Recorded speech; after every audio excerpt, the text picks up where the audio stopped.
Simula bukas, suspendido ang mga pagkukumpuni sa North Luzon Expressway sa gitna ng pagdami ng mga sasakyan ngayong papalapit ang Pasko.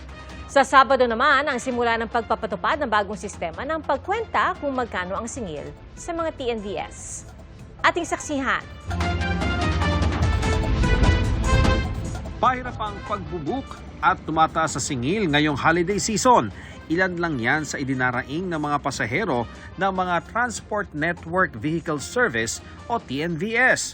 At sa Sabado, December 20, asahan pa ang mas mataas sa pamasahe. Inaprubahan na kasi ng LTFRB ang Fixed Pickup Rate System na ipatutupad hanggang January 4. Sa ilalim nito, isasama na sa singil ang biyahe ng mga TNVS papunta sa pickup point basta't pasok sa 5-kilometer radius. Hindi tulad sa nakasanayang ang singil ay nakabase lang sa lugar kung saan sumakay ang pasahero hanggang sa kanyang destinasyon. Naiintindihan naman po namin yung hirap ng mga TNVS driver lalo na traffic ngayong holiday season. Pero mabigat pa rin po para sa aming mga pasahero itong fixed pick-up fare system. Bukas at sa weekend din, inaasahang daragsa ang mga pasahero sa bus terminals.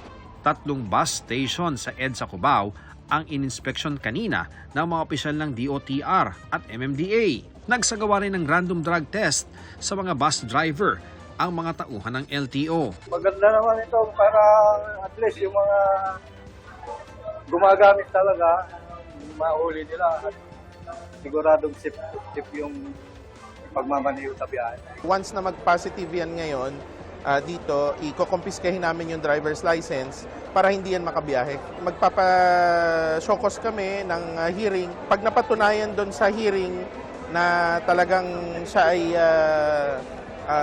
nagdodroga, revoke yun.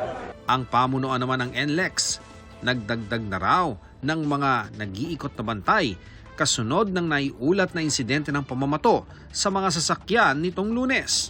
Hindi bababa sa 5 bus ang magkakasunod na nabato sa bahagi ng Burol Underpass sa NLEX northbound Balagtas exit. After the incident, nag-coordinate kami with the Barangay Burol, Balagtas, Bulacan. May nahuling bata na may tirador. Nakakitang ginagawa niya yung pang-titirador. Together with our security team, nag-blatter po dun sa barangay. Bakit daw naninirador siya ng bus? I think, bata siguro kala niya, hindi niya alam yung effect ng paninirador niya.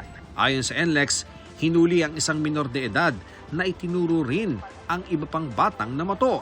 Itinuturing itong isolated incident dahil matagal na raw na walang na-monitor ng kaparehong insidente. Nag-deploy kami na mas maraming security teams involving more frequently in the area.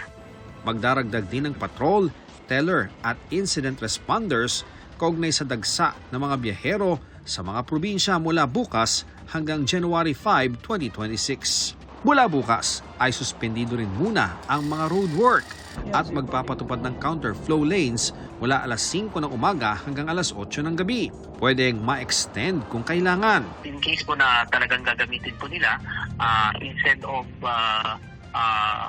using yung on-ramp ng Skyway Stage 3 dito sa may Balintawak area, doon na lang po sa Bonifacio area yung on-ramp po ng Skyway Stage 3. Inanunsyo rin ng NLEX ang libreng toll sa NLEX, SCTEX at NLEX Connector mula 10 p.m. sa December 24 hanggang 6 a.m. ng December 25. Pati na mula 10 p.m. ng December 31 hanggang 6 a.m. ng January 1. Para sa GMA Integrated News, ako si Ian Cruz, ang inyong saksi.